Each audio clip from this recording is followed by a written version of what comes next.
Nandito na tayo ngayon sa Blitz section. World Team Blitz naman ang bakbakan. Nandito pa rin sila Wesley So, Meow Meow, Faustino Oro. Tututukan natin sa katatapos lang na day 1 ng Blitz. Ito po ay may mga pools, no? Hinati-hati sila sa division of pools. A, B, C, D. At yung magta-top 4 sa bawat pools na yon, magna-knockout system. At aalamin natin mamaya sino-sino ba or ano-ano bang mga teams ang nakapasok sa top 4 ng bawat pools na magna-knockout. 3 best games ang ating i-analyze. Samahan niyo po ako. At bago natin pasadahan ang best game ni Wesley So na napili po natin, grabe ang performance ni Wesley So. Pinagpapauna ko na po, grabe ang naging performance niya sa Blitz. At sagutan muna natin ang iniwan natin kahapong puzzle hatid sa atin ng Internet Chess Club. Ito po yun, ano? At maraming nakasagot. Rook A7. Knight C7 na yun. Matikambing kung tawagin natin. At ang mga nakasagot ng pinakamabilis, yan, unahin po natin sa pinakamababa, ano? Yan, 14 hours ago, akit natin, ha? Sino ba ang unang nakasagot? Ayun, si Charlie Ampon. Okay, congratulations, shout out. At kay Ryan Malake at kay Mark Angelo Sulat. Yan po ang mabibilis, mga kamatsas. Yung iba, maraming salamat po sa mga nag-effort, ha? Pero kailangan pa ring bilisan. Tatlo lang kasing pinakamabilis eh. Okay, at ang iiwan nating puzzle for today's video, eto po. It's white to play. Grabe, triple, pero may gagawin ditong something na matindi talaga ang puti. Pabilisan ulit, tatlong pinakamabilis. Okay, sagutan natin yan sa susunod nating upload. Okay, ngayon naman, grabe itong si Wesley So, pinabalik ang kamanghaan ng kanyang mga fans. Kalaban niya dito si Grandmaster Darda. Nag-E4, C5, Sicilian ang pinasok, D4, capture. Ang time control po ay 3 minutes plus 2 seconds increment. Okay, nag-E5, pinasok ang tinatawag na Sicilian Pelican or Sveshnikov sa ibang katawagan. Bishop G5, yan talaga yan. At A6 para mapaalis na ang namemresure sa pawn D6.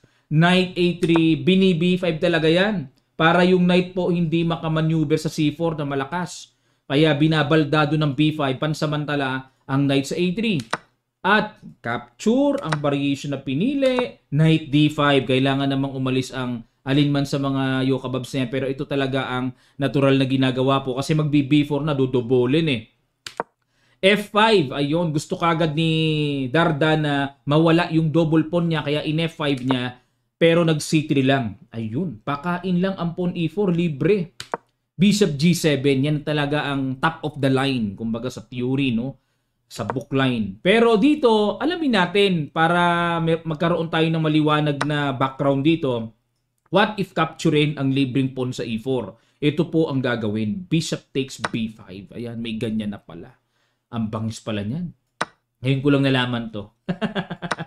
Ayan. Dati ko na nakita pero nakalimutan ko. Ngayon lang uli nag-refresh sa akin. Ayan. Knight takes B5. Sacrifice isang pyesa. Pero ang nakakailang dito, yung mga sundot-sundot na may paparating na check dyan. Ayan. Kitang-kita sa evaluation bar na healthy ang saputi. Okay po. Kaya balik tayo sa Bishop G7. Hindi pinansin ng E4. Kumapture sa F5. Bishop takes F5. Knight C2. Ayan na. So, lagi po nating papansinin ang mga pyesa natin kung nasa gilid, nasa edge of the board. Ika nga, lagay po natin ang control sa kapakipakinabang, especially papunta sa sentro. Mas nagiging makapangyarihan ng pyesa. Okay, G3 para ipa-fiang keto. Castling. Bishop G2. Rook C8. Okay, bookline pa rin. A4 kagad ni Wesley para lumambot ang pawn structure sa queen side. Magkaroon ng mahina dyan na maa-atake mamaya. Knight E7. Okay, gusto ni Darda paalisin ng knight. Kumapture muna sa B5 para magkaroon ng tempo control sa A file. A takes B5 at yan ang novelty. Okay. Dahil dito po, knight takes D5 ang palagi ang ginagawa. Ayun, talagang nahihiwalay talaga sa libro, no? Novelty, nagcastling. King H8, ayun, prophylactic move muna. Bobomba yan mamaya F5, yung mga ganyang diskarte. Nag-rook A7, kinontrol kagad ni Wesley ang 7th rank Knight takes D5 na, Bishop takes D5. Nag-Queen B6, tinempohan ng atake ang Torre. Rook B7, kumounter tempo attack. Queen B8 at nag-Rook takes B5. Ay, oo, kasi kung magku-Queen A6, i-maintain ang depensa, may Knight B4 din. Okay. Bishop H3, Rook E1 at nag-F5. Ayan, kumbaga kahit 1 pawn down si GM Darda, nasa isip niya ay pasabugin niya, no? I-compensate niya sa pressure sa king side. Nag-Bishop G2. Gusto kagad ni Wesling ma-simplify, sumimple ang buhay, palit-palit na. Pero hindi nagustuhan ng computer. Dapat daw ay Knight E3. Yun nga lang po, talagang nakakailang ang tira na yan. Bakit? Parang wini-welcome pang bombahin siya ng F4, tapos magda-Knight G2. Yan ang accurate talaga na dapat gawin. Computer na tumire, stockfish na, no? Pero, masagwang gawin yon sa human eye. Oo. Bishop G2. Bishop G4, umiwas. Bishop F3, hinabol. Bishop H3 ulit. Ayaw talaga ni Darda. O anong gusto mo? Tabla? 1 pawn down ako. Parang ganun ang kanyang ibig ipahiwatig kay Wesley. Rook B7, bumalik ang control. At nag-E4, Bishop G2. Kinapture na. Hindi na nag-Bishop G4. Okay. Kasi kung mag-Bishop G4, baka deadmahin lang. Ganun lang. Ano? Tapos Knight E3. Later on, mga ganun diskarte. O balik tayo. Capture, D5, Rook B5. Ayun, talagang gustong mamitas-mitas ni Wesley. Oh. At nag-F4, bomba na, capture. Queen F6, syempre, wala ka ng karapatan dito makipagpalit-palit dahil halos namumuti na ang mga pyesa ng puti sa daming pawns. Queen takes E4, ayun ang mga diskarte binibili. Capture, yung tipong pachechikin mo pero pag King H1, wala nang kasunod. Mga discarding ano talaga yun. Pero King H3 pumunta, no? O, genius. Pina-expose, pero hindi ba nakakatakot mga ganun-ganun? Parang nakakatakot. Ayun na nga. Rook F6 pupuntahan na. Inunahan. May pang-una naman pala eh. O, threatening matches pa. Nag-H6. O, di wala nang square sa H6 ang Torre. Queen E2.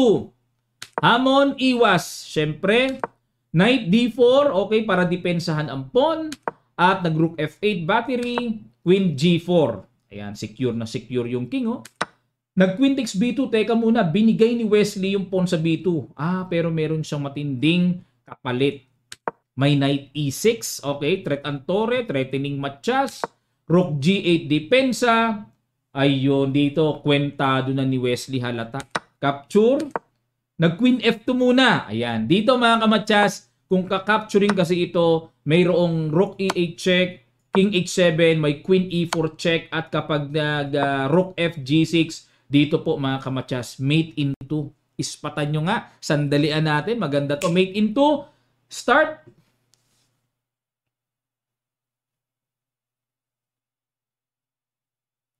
Maraming salamat po mga kamatsas. So ayun, kaya ako pinaispatan, ang cute kasi. Sacrifice, capture, parang yung mate into puzzles natin palagi sa Kamatsas Facebook page, ano? Ayan, dalaw kayo lagi sa Facebook page natin. Tad-tad tayo ng mate into doon. Okay, galing sa Internet Chess Club yun, kaya magaganda po yung mga puzzles eh. O, balik tayo, gumanon. Ba't ko ba binalik ng todo? Pag-capture dyan, nag-Queen F2. Ayan, dinipensahan muna. O, tineret muna yung Torre. Total, yung Knight sa G7, kumbaga parang nakapin naman. Yun nga lang, pag Rook E8, paano pa makukuha yung isang pyesa? Pag chumek dito, angat lang, wala talagang kasunod. Angat lang, nakita ni Wesley na safe naman. Nag-Rook F8, ayun dito po, hindi na pinatira si Wesley. Kumbaga na-imagine ko kasi face-to-face ito. Timano, yung kamay iniabot na para makipag-shake hands. Bakit? Kasi po, ito na yung gagawin ni Wesley. Matchas eh.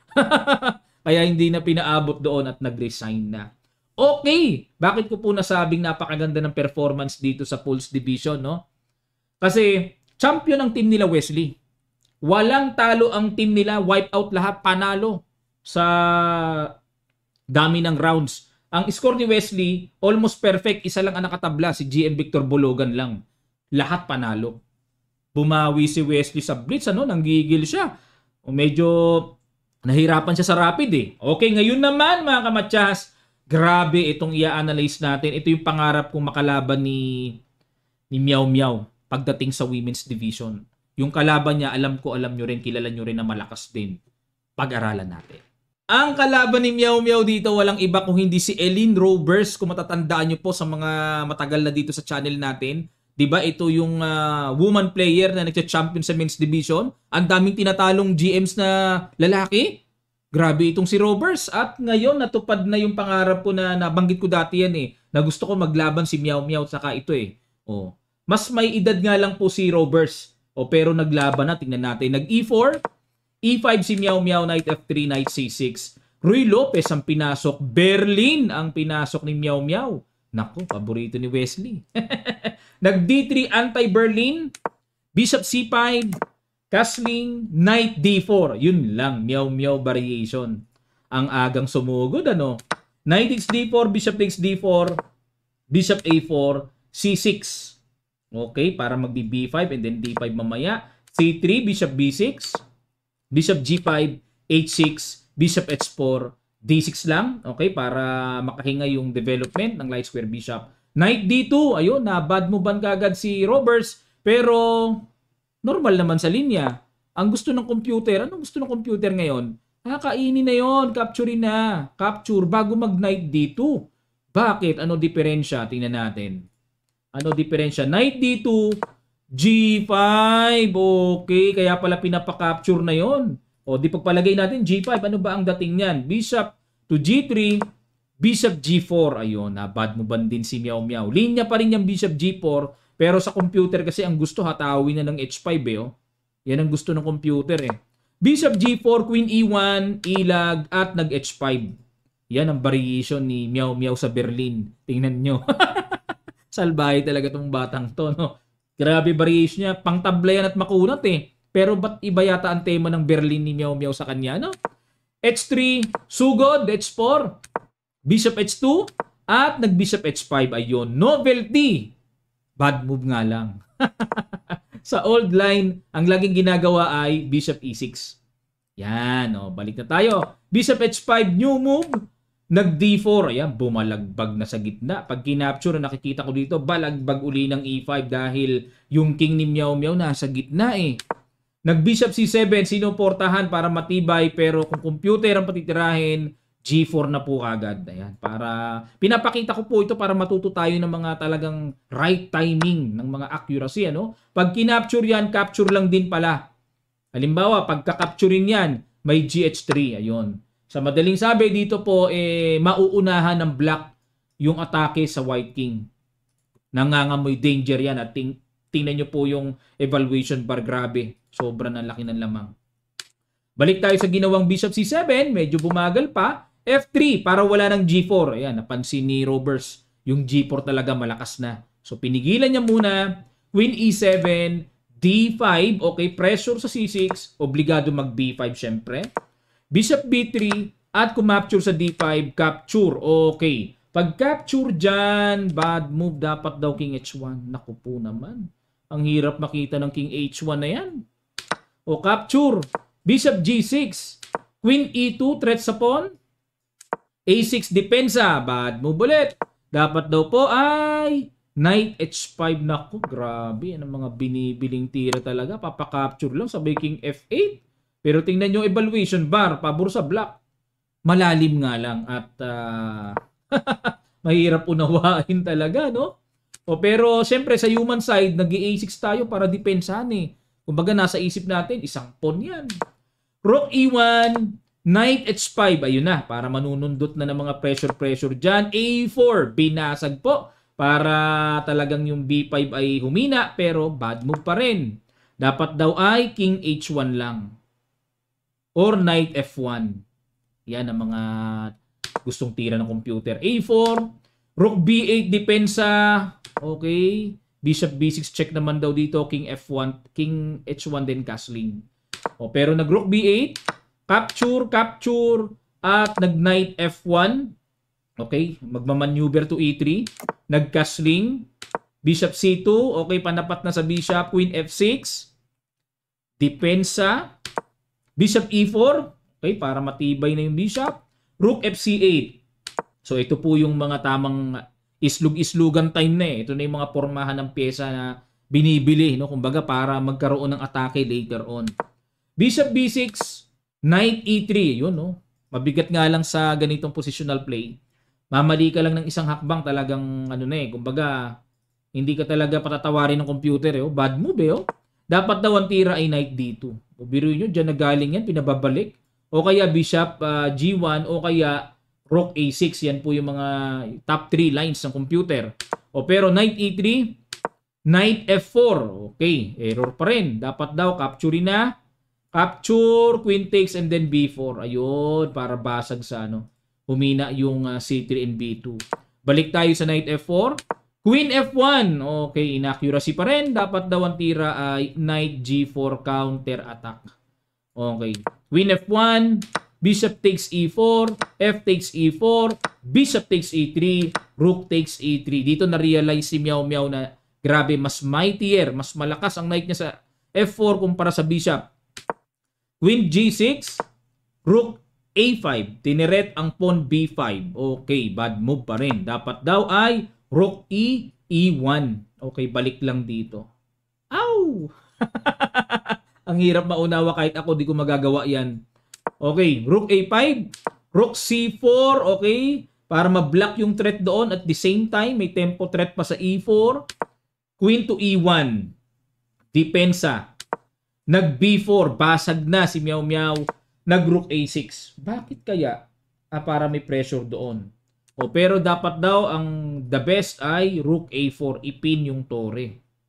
Ayun. Paano kung kumapture dito? May ganun na, may capture diyan na. Gaganunin pagka kumapture, pagka gumanyan, Rook B4 lang. Okay, so may stop naman pala. Okay, mga kamatsas, teka muna. Paano kung kumapture dito? Pag kumapture dito may kala ko may matsas, ano ba yan? Inaantok pa si Coach. May pawn G5, walang matsas. Kala ko maiiwan yung pawn G2 eh. O, Rook A6. Ayan, pagka bagong gising talaga, no? Alis muna ng dumi-dumi sa mata. Pagkakatingin ko, wala yung pawn na yan. Okay, capture. Rook B2. Nako, eto na po. Nagsimula na si Meow Meow. Hindi na natiis ni Robbers. Masyadong malakas na at maraming nalalaman na yung knight mo. Ligpit na yan. Marami nang nalalaman. Okay, GF4. Rook E2, obligado kasi may matcha sa paparating. Takes. Yun nga lang, bagsak yung E4 ni Robbers. Aba, talagang nagdaan sa... Ayun na, nako, dinaan na po sa yaman. Queen G3, F G3, obligadong bumaba. May matcha sa back rank. At nag-Rook E3. Okay, time na para mamitas. Nag-Rook C1 depensa, F5. Yun lang. Yun lang ang papagapang. O yan, may papagapang eh. Grabe, capture. At nag C5 para makapilit ng gulo-gulo. Kinapture lang. Rook takes C5. Kahit check na lang to di ba? Hindi ba mag-promote na yan?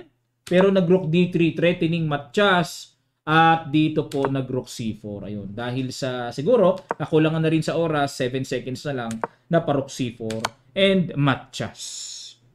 Nadali ni Meow Meow ang isa sa matinding sa women's division, si Hu Yipan, former world women champion na kalaban ni Meow Meow, nakatabla. At si GM Zhu Chen, veteranong GM po yun, tinalo ni Meow Meow sa last round. At yun nga lang, yung team nila di nakapasok sa top 4. Okay, mamaya tingnan po natin ha. At ngayon naman, si Faustino Oro, ang isa sa sinusubaybayan nating bata, 11-year-old. Tingnan natin ang mga ginawang hataw dito. Napili ko ang laban niya kay Nihal Sarina naman. Di ba tinalo niya sa Rapid? Dito sa Blitz, siguro sa isip ni Nihal, loko kang bata ka Hindi kita babatain ngayon. Okay, tingnan natin kung nakabawi ba o nabokya, nasuke ni Fausti.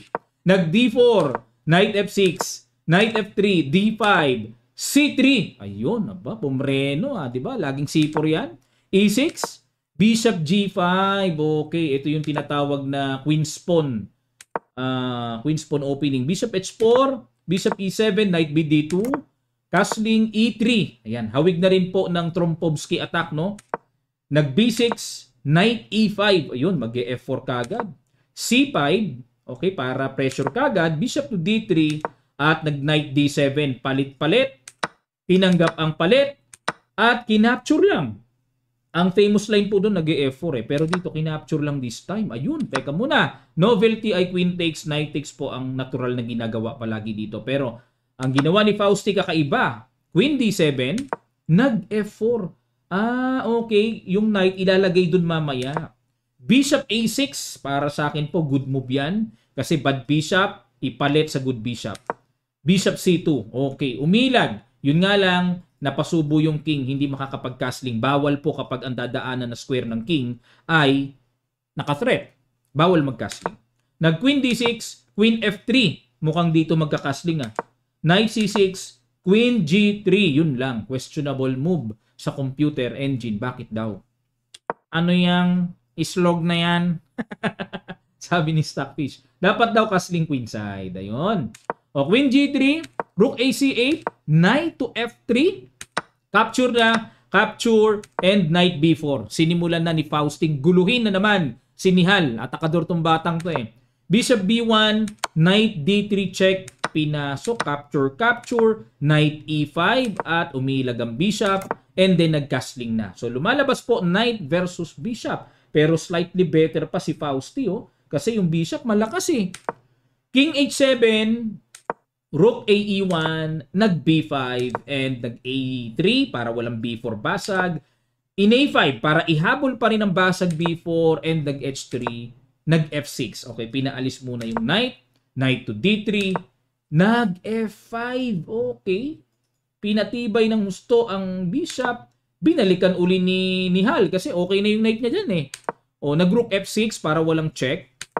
Queen E3, B4, binasag. Kung ako po ang titingin, mukhang okay naman yan. Kasi pampaweekend, pampahina ng pawn structure sa queen side. Pero ang computer, ang gusto ay queen E7 lang. Kunat-kunat lang, kunachi lang. B4, takes. Nag-rook C1. Okay, palit-palit. Balik doon at nag-A4. Ayun, para may pass pawn. B3, okay. Bakit pinapakain? Questionable move. Dapat daw bishop C2 ang tira. Okay po, yan ang gusto ng computer. Pero B3, queen takes B3, kinain lang. Rook B8 and then queen G3 para check doon. Yun nga lang po, ang tamang tira daw ay queen C3. Ayun, hinay-hinay lang. Depensa lang sa B2. Okay, nag-queen G3, rook takes B2. Kasi ano ba kung makacheck doon? Parang wala pa naman king G8 pero may threat na rook takes G2. Yun ang malupites. Naobliga ngayon na mag-rook F2 to stop the strong threat. Rook takes, queen takes, at nag-rook A8. Tiniret ni Fausti ito. Yun, bad move. Kumbaga sa computer, wag mo nang bigyan ng attention yan. Ang gawin mo na lang is mag-queen A3 ka. Ayun, ang mga binibili dyan na likot-likot na may pressure. Oo, ngayon ang maganda yung mga nangangalikot. O, pero, nag-rook A8, queen G3, ayun na. Hindi nga pala makapture yan kasi may check tapos may back rank mate, di ba? Queen E7, nag-king H2, yun lang, nangunat si Nihal. Dapat daw ang tira ay rook C5. Kasi anytime naman. Para ma-A5, oo. Gets? Hindi pa naman kasi pwedeng capturein yung pawn anytime may check sabay rook C8. Laging may ganun. Pero itong rook C5, may A5. Unti-unting maihahatid yung pawn sa paislog-islog na tamang destinasyon. Ayun. Pero balik tayo sa king H2. Queen F6. Dapat daw dito ay G5 na. Ayun, basag na pala yun. Queen F6, rook C7. Nag-rook takes A4. Yun lang mga kamatsas. At ang huling bitaw ni Nihal, rook F7. Loko kang bata ka. Ayun, nakabawi si Nihal kay Fausti. Pero, not bad, no? Si Fausti po ay maraming tinalong mga masters. Tinalo niya si GM Andrew Song. Ayun, marami siyang tinalong. Si GM Gleb Dudin, tinalo niya. Nepo, tabla. Ayan, marami rin pala siyang tinalo. Tabla siya kay GM Jules. Okay, ito po yung kanilang team standing. Tingnan natin mga kamatsas. Okay. Putol po dito, no, pero kita naman ng konti. Sabihin ko na lang po, no. Sa Pools A, team nila Wesley nag-champion. Yan po, no. Yan ang top 4. So abangan po natin. Ito naman sa Pool B. Ayan, no. Ang nanguna, Freedom. Team nila Anand ang nanguna. Okay, so yan po ang top 4 dyan. Sa Pool C, yung mga nanguna na lang sasabihin ko ha, Uzbekistan, team nila Abdusatorov. Pool D, sino nanalo? Team NGD1 ang nag-champion. Team nila, yung nag-rapid champion, nila Pentala Harikrishna and Erigaisi. Mga Indian players yan. Sila pa rin ang champion sa, grabe, sa Division Pool D, no? Okay, abangan po natin yung mga top 4 sa bawat pool divisions ay magda-knockout. So 16 teams magda-knockout na yon. So abangan po natin ang magiging resulta at doon malalaman kung sino talaga ang matira-matibay na dalawa at kung sino manalo sa finals champion. Ayun mga kamatsas, maraming salamat po. So yan ang ating bye-bye updates dito sa Blitz Day 1. At muli po pinag-iimbita ko, alas 10 today ang ating live session.